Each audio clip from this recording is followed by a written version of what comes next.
अस्सलाम वालेकुम दोस्तों हम अपनी नई वीडियो के साथ आपके सामने हाज़िर हैं और आज हम खड़े हैं मुल्तान शहर में जो कि औलिया कराम का शहर है। तो आज हम आपको जिस दरबार का विज़िट करवाने जा रहे हैं उसका नाम है शाह शम्स तबरेज़ रहमतुल्लाह अलैह।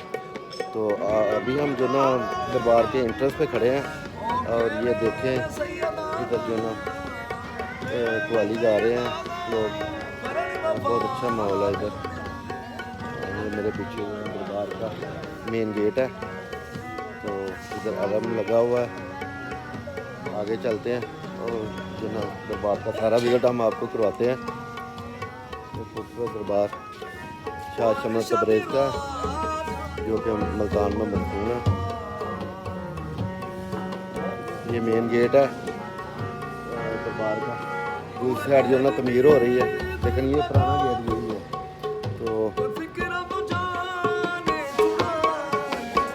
ये लोग जो ना कवाली पढ़ रहे हैं।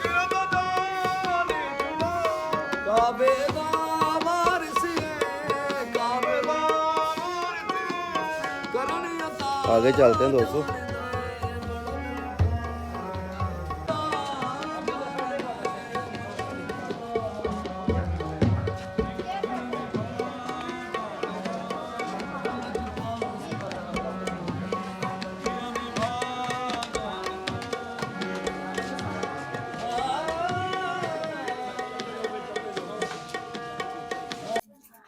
अस्सलाम वालेकुम बाबा जी। वालेकुम सलाम। बाबा जी की हाल जी ਤੁਹਾਡਾ? ਤੁਹਾਡੀਆਂ ਦੁਆਵਾਂ ਅਲਹਮਦੁਲਿਲਾ। ਅੱਛਾ ਬਾਬਾ ਜੀ, ਜਿਹੜੇ ਬਾਬਾ ਜੀ ਇੱਥੇ ਦਫਨ ਨੇ ਸ਼ਾਹ ਸ਼ਮਸ ਜੀ ਤਬਰੇਜ਼ ਜੀ ਰਹਿਮਤੁल्लाह ਜੀ अलैह, ਜੋਗਦਾਰ ਜੋਗ ਆ ਰਹੇ ਨੇ ਜੀ ਲੋਕ ਜੀ ਜੀ ਜ਼ਾਇਰੀਨ। ਅਸੀਂ ਵੀ ਸਿਆਲਕੋਟ ਤੋਂ ਆਏ ਹਾਂ ਮਾਸ਼ਾ ਸਪੈਸ਼ਲ। ਮਾਸ਼ਾ। ਤੇ ਇਹਨਾਂ ਦੇ ਬਾਰੇ ਜੀ ਸਾਨੂੰ ਸਰ ਕੁਛ ਜੀ ਦੱਸੋ। ਇਹਨਾਂ ਦੇ ਬਾਰੇ ਜੇ ਹੈ ਜੀ, ਇਹਨਾਂ ਨੇ ਬਾਦਸ਼ਾਹ ਦਾ ਮੁੰਡਾ ਉਹ ਜ਼ਿੰਦਾ ਕੀਤਾ ਸੀ ਅੱਛਾ, ਤੇ ਬਾਦਸ਼ਾਹ ਨੇ ਫਿਰ ਇਹਦੇ ਤੇ ਫਤਵਾ ਲਾਤਾ ਸੀ ਹਜ਼ਰਤ ਸ਼ਾਹ ਸ਼ਮਸ ਰਹਿਮਤੁल्लाह ਅਲੈਹ ਦੇ ਠੀਕ ਹੋ ਗਿਆ। ਵੀ ਇਹ ਨਜੂਮੀ ਨੇ ਬਹੁਤ ਵੱਡੇ। ਉਹਨਾਂ ਨੇ ਕਿਹਾ ਜੀ ਇਹਦੀ ਖੱਲ ਲਾ ਦਿਓ।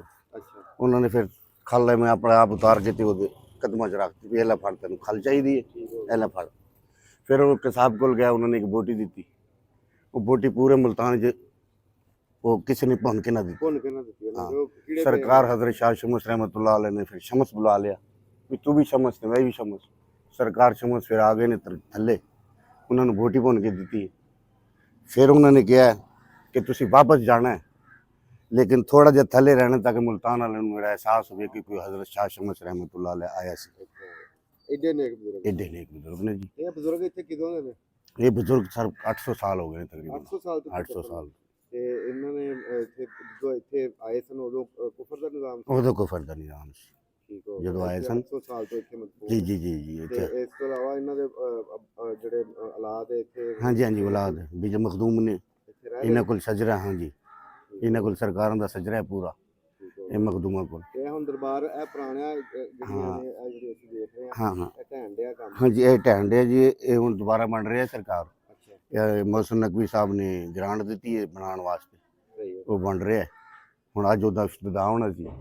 वो आणगे इफ्तिदा कर जाणगे ਵਜ਼ੀਰ ਆਲਾ ਪੰਜਾਬ। वजीरे वाले पंजाब। ਠੀਕ ਹੋ ਗਿਆ, ਠੀਕ ਹੋ ਗਿਆ। ਇਹ ਨਵੇਂ ਤਰਸੇ ਬਣੇ जी जी नवें तक ਮਹਿਕਮਾ ਕਾਫ ਦੇ ਅੰਡਰ ਹੀ ਜਾਂ महकमा औकाफ दे अंडर है। ਠੀਕ ਹੋ ਗਿਆ ਬਜ਼ੁਰਗੋ, ਬਹੁਤ ਸ਼ੁਕਰੀਆ, ਬਹੁਤ खैर हो ਸ਼ੁਕਰੀਆ जी, ਜੀ। अल्लाह बहुत देवे। खाने का खाने का और कुछ नहीं। नहीं बेटा मैं कल नहीं कमा तेरे दरबार तक रखूंगा ना, बेटा हर कोई ले तो नहीं करता कोई शाम नहीं था किसी को भीख मांगना।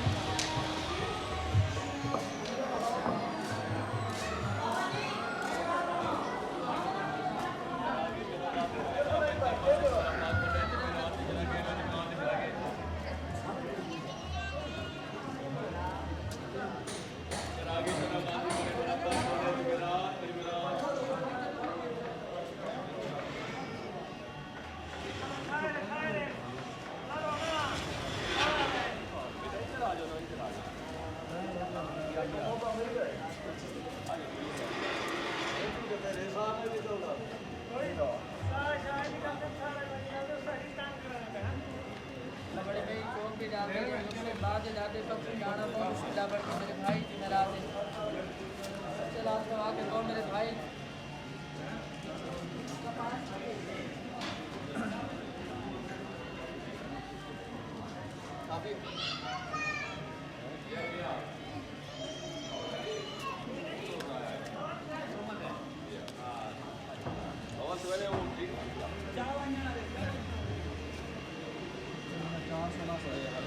आप जी चौक भी डालें। थैंक यू पीछे दरबारों में डाल के आए।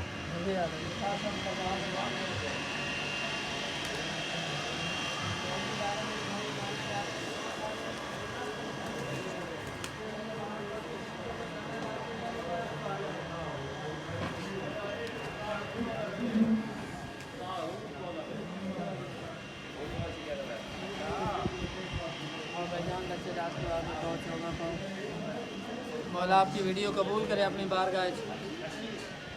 बहुत बड़ा सवाल है साहब जी। ये ने बाजी चौक भी डालो बेटा। करे अपनी जान से सोचा पहले मोमिन जी। सुबह दी हाज़री होती है बेटा, चौक भी डालें, खाना डालें, चौक डालें, अल्लाह बढ़ के मेरे भाई। गाजी अब्बास मोला पंतर पासे के मोला पाक मोंडे लजपाल गाजी चिरागे बिस्मिल्लाह जुमेरात भरी मुराद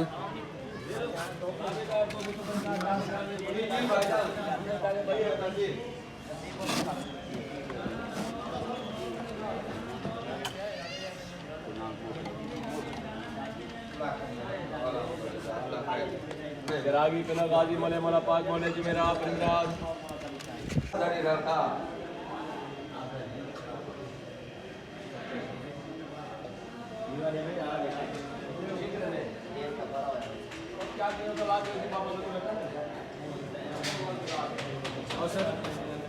शुक्रिया।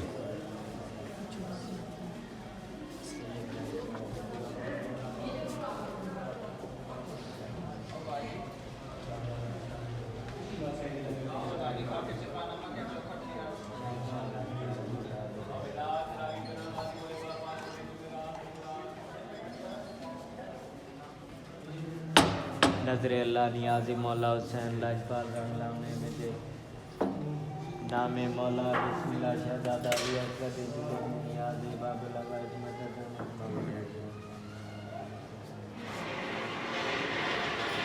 लाजपाल मौला दे दरवाजे बिस्मिल्लाह अपना सवाल बिस्मिल्लाह।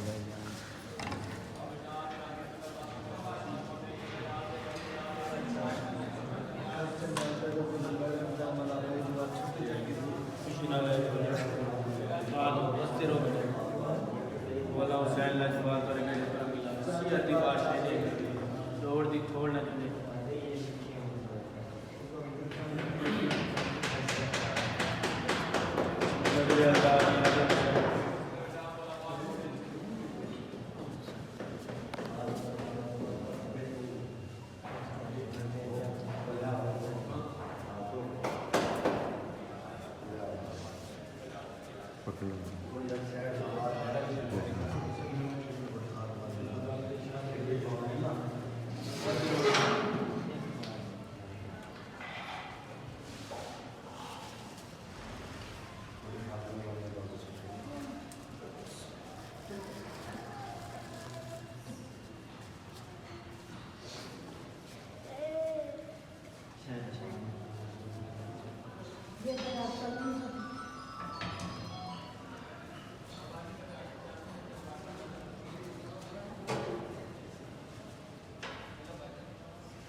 तो इसके साथ ही दोस्तों हम शाह शम्स तबरेज़ दरबार से आपसे इजाज़त चाहते हैं जो कि मुल्तान में वाक़ है, और हम उम्मीद करते हैं कि आपको ये हमारी वीडियो पसंद आएगी, और अगर दोस्तों पसंद आए तो इसको लाइक और शेयर करना मत भूलना।